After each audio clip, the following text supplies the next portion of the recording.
So what I'm going to do right now is I'm going to crunch 1,400 years of Islamic history in 5 minutes and make it as exciting as I can possibly make it.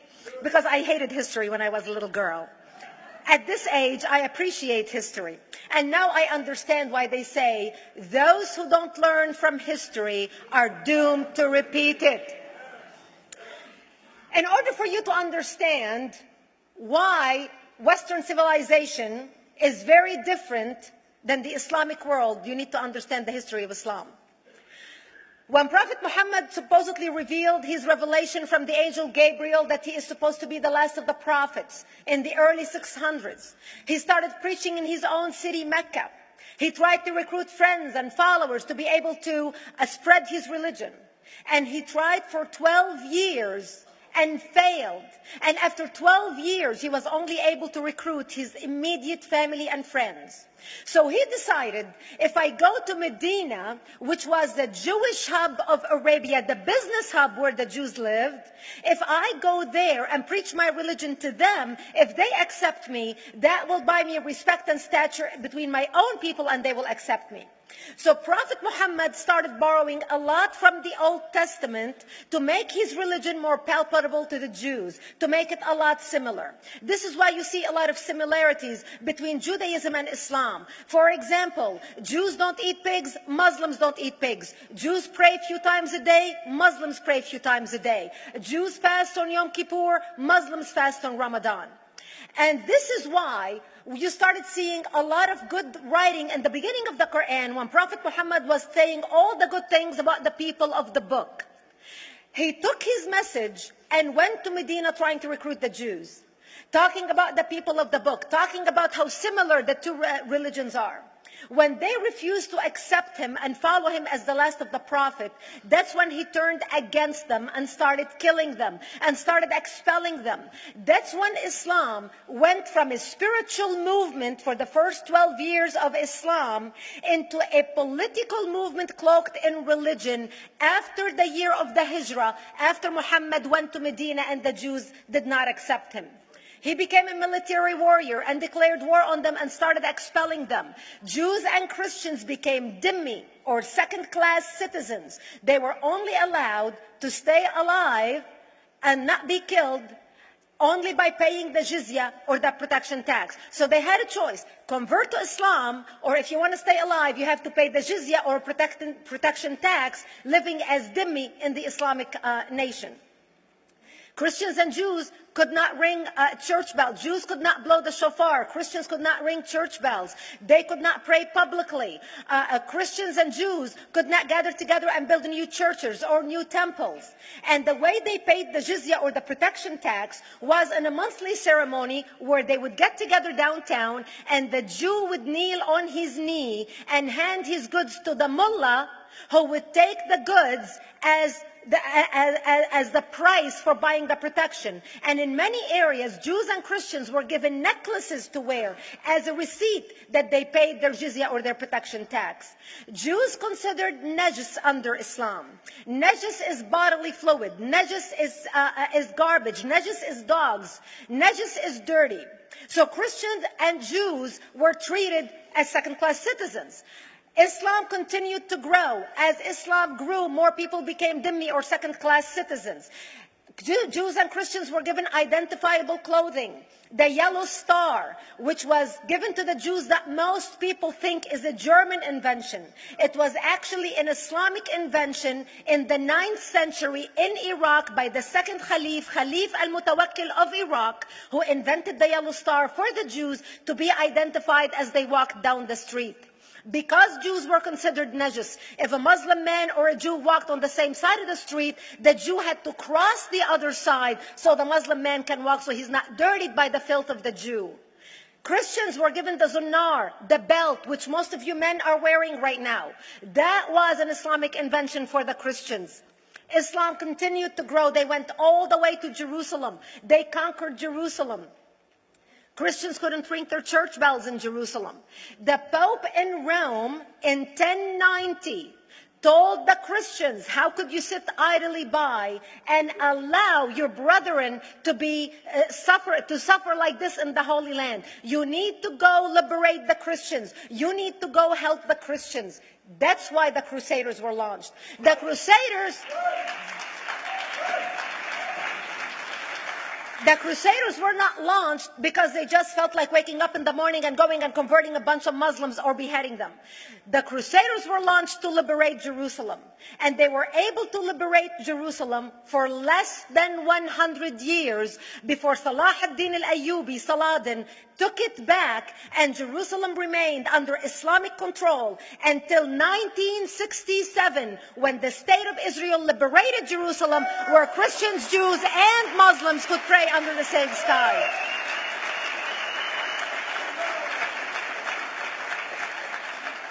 The Crusaders continued fighting Islam, and for 300 years they tried and failed. And by the 1300s, the Crusaders disappeared because they could not win against Islam.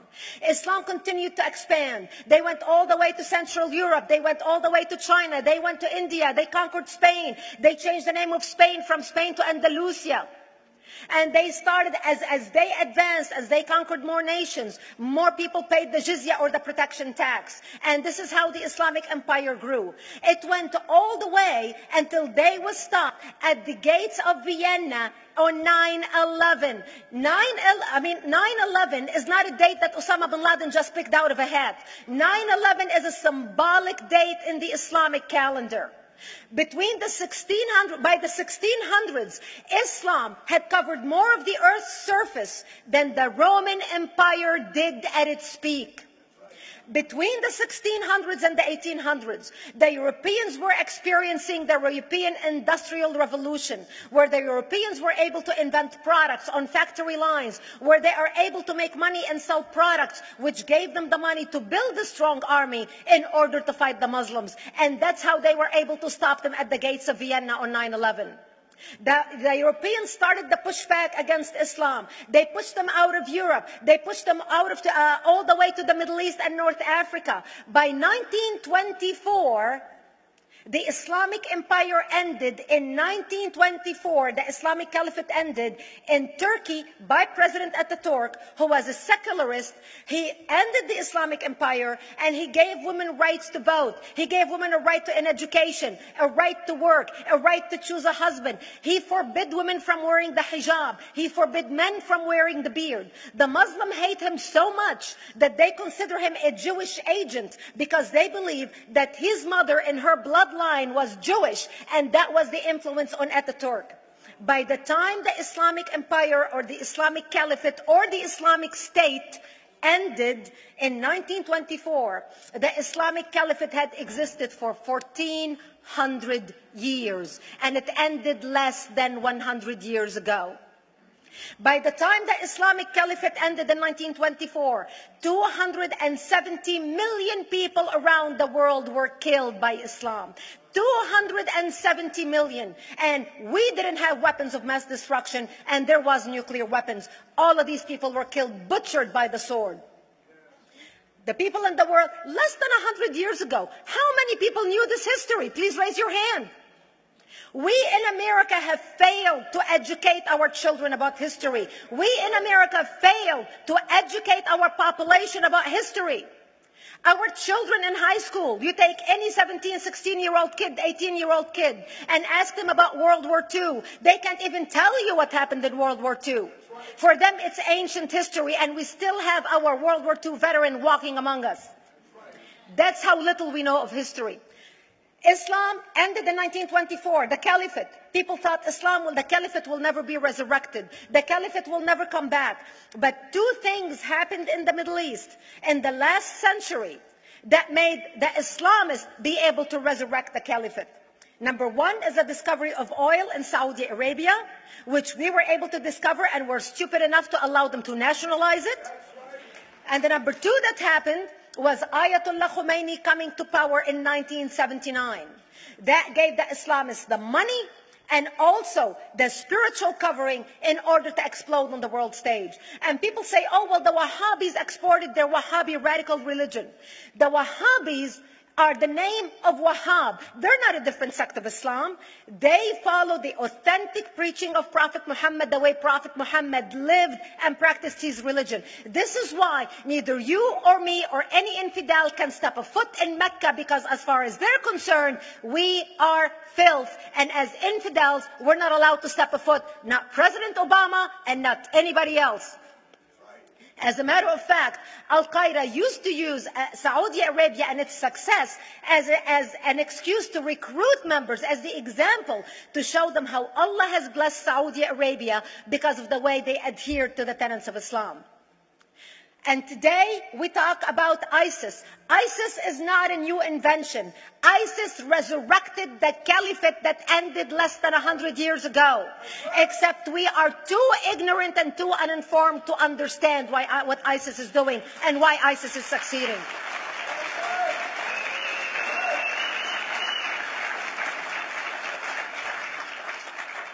Two things you need to understand about Islam and the principles of war in Islam.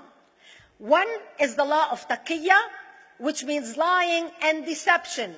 It means that a Muslim man can lay his hand on the Quran and swear that he is telling the truth, knowing that he is lying, but also knowing that the Quran will forgive him because he is advancing the cause of Islam. The second thing you need to know about is that the Treaty of Al-Hudaybiyah, which is an Islamic principle of war and a model on how to deceive your enemy when you have to sign peace treaties with your enemy. And it is based on an example by Prophet Muhammad. Prophet Muhammad was attacking the Meccans and their caravans when he was living in Medina. One day he attacked them because this is how he got the goodies. He would attack them, rob them, and spread the goodies among his men. And this is how he was able to recruit, because this is how people made money without working.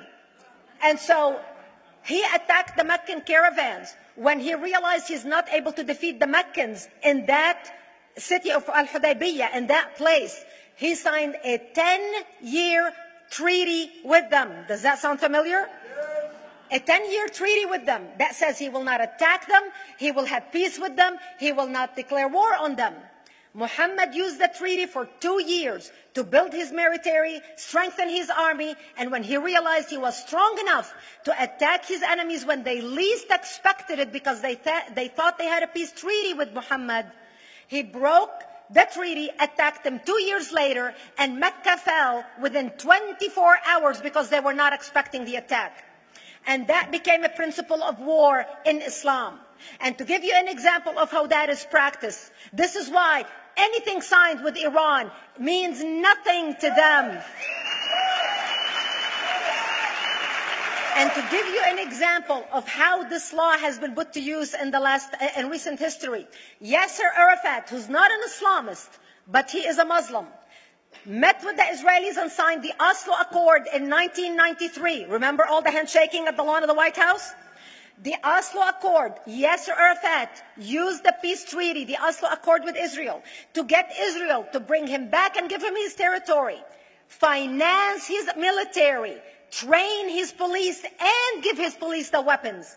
Yasser Arafat broke the Oslo Accord 8 years later, didn't even wait 10 years, and declared the second intifada in 2000, and all hell broke loose. He used the same treaty to win and deceive against his enemies and deceive his enemies. When Jordanian press, after Yasser Arafat signed the Oslo Accord with Israel, and Egyptian press would interview Yasser Arafat, and they would say, how could you sign a peace treaty with the devil? How could you sign a peace treaty with the Jews? Yasser Arafat will tell them, remember Hudaybiyah. That's all he would have to say. The whole Muslim world knew exactly what Yasser Arafat was talking about. We in the West and the Jews in Israel, it was over their heads. Nobody understood what Hudaybiyah was referring to. And this is the type of deception that we are dealing with. So when Iran signs a peace treaty with the United States for 10 years, they are using us as useful idiots, as gullible, ignorant people who are signing a peace treaty with the devil in order for Iran to continue her thing.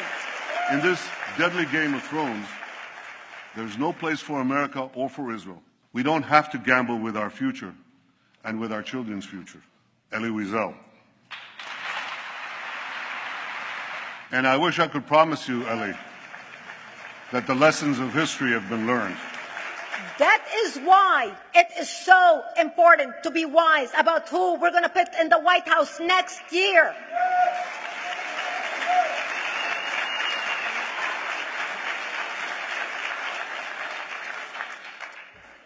This is why it is very important that whoever we're going to elect next year to office, that the next president be well informed about the history of radical Islam, understand our enemy, understand what ISIS is all about, understand what their end goal is. And this is exactly, people are wondering how come ISIS is having such success recruiting people from all over the world. They exploded all over the world. The Pew Research did a poll. And of course, the Pew Research is not Brigitte Gabriel, is not Fox News, is not Tony Perkins. The Pew Research did a poll in 2013 when they went around the world and interviewed Muslims from Islamic countries all over the world. And they asked them 2 questions. Would you like to have Sharia law as the law of your country? And would you like to see the Islamic Caliphate? And remember, this was in 2013, before ISIS. The 5 top countries in the world, in the Islamic world, the 5 top Islamic countries: Indonesia, 204 million Muslims; Indonesia, Pakistan, Egypt, Nigeria, and Bangladesh. 77% of Muslims interviewed in these Islamic countries, 77% want the establishment of Sharia law and want the establishment of an Islamic state. That means 77% of the world, quote, moderate Muslims agree with the establishment of ISIS and what ISIS is doing. Let's not fool ourselves. This is very important, that whoever we're going to elect is going to be somebody who is strong on national security, who's going to put America first, who's going to make America great again, who's going to send a strong message to the world. The minute he walks into office, whoever we elect, that the world is going to realize that this person you're not going to mess with, because he could care less about what you think, what the UN thinks, what the world thinks. They can all go to hell. We care about America and only the United States of America. I hope that we learn from the lessons of history, that we learn from the Elie Wiesels, from the Brigitte Gabriels, and many others who are warning America about what's to come. May God bless you one and all, and may God bless the United States of America. Thank you.